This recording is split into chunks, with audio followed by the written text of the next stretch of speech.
Hello, good morning, students. Please subscribe the channel, drop a like, share, and comment. Today's transcription number 440 of Sir Kailash Chandra's volume number 20 on the speed of 100 words per minute. Start. Madam, I wish to draw the attention of the government through you to the disinvestment of shares in the public sector undertakings. As we all know, last year in the budget there was a provision to disinvest shares of selected public sector undertakings to the extent of 20%, and the government had calculated that they would receive by way of revenue rupees 2500 crores. What has actually happened is that the realization from the shares which were decided to be sold has been much more. The government has got rupees 3000 and odd crores.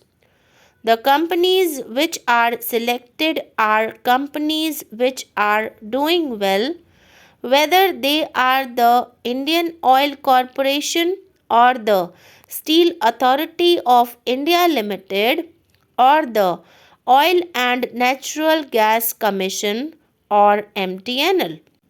These are the companies which the government has earmarked, where part of the equity will be sold just now to begin with to the mutual funds and later on to the public. There are a few points to which I want to draw the attention of the government. While there may be nothing objectionable in disinvesting part of the government equity, now there is talk that in view of the experience, the disinvestment may go up to 49%.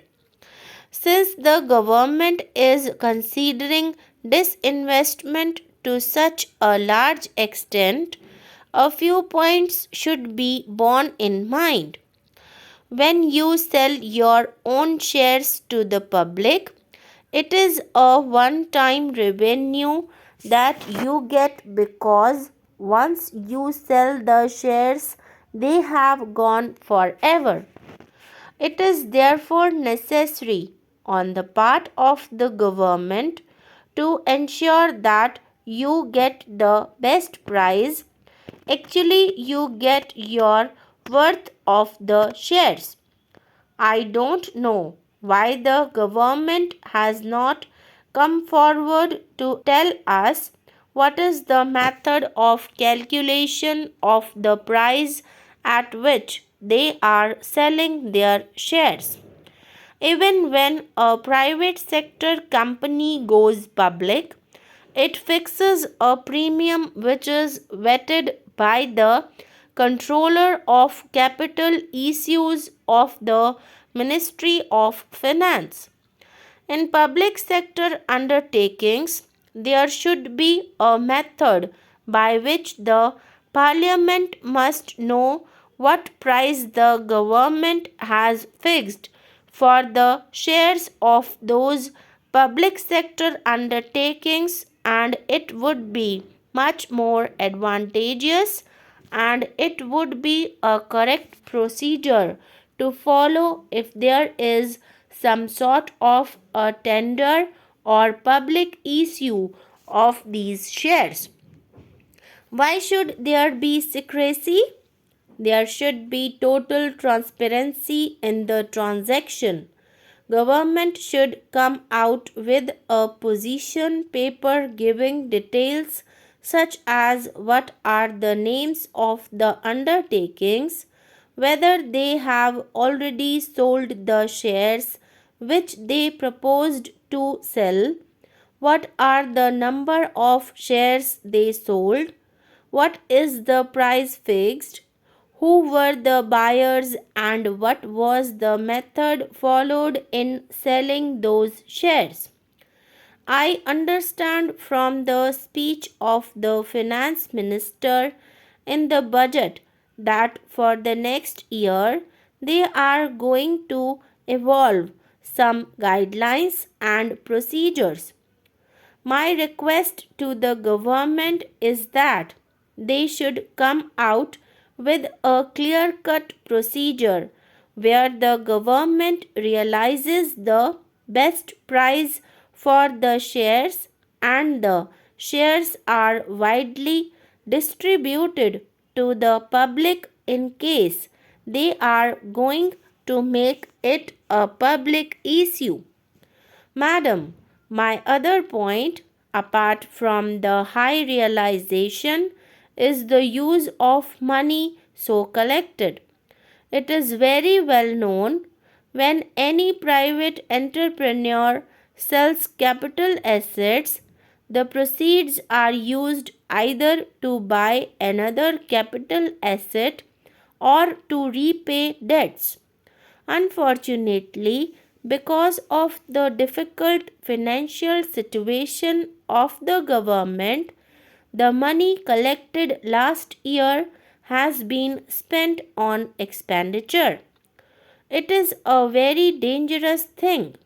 Madam, if you sell all your premium shares of public sector undertakings and use that money for your current year expenditure, then it is a very bad way of financial management. I request the finance minister through you that this year, whatever realization they will make out of the proceeds of the shares of public sector undertakings should be strictly used either to acquire another asset or to repay debts so that liabilities of the government come down to that extent. It is prudent financial management to use the accretion on capital account for either another asset on the capital account or a debt repayment on the capital account. Sir, this is a very serious matter, and if we are going to amend the Constitution and oust the jurisdiction of the High Court and the Supreme Court, there may be other people who would like to amend the Constitution for certain other purposes. Going up to the High Court and getting writs is not a right provision. You know, people are going to the High Courts and getting writs. Are we then to amend the Constitution to make it impossible for people to get these writs? That will be a very serious matter and it will be a wrong thing if we begin to amend the Constitution because it does not please a particular section of the people of India.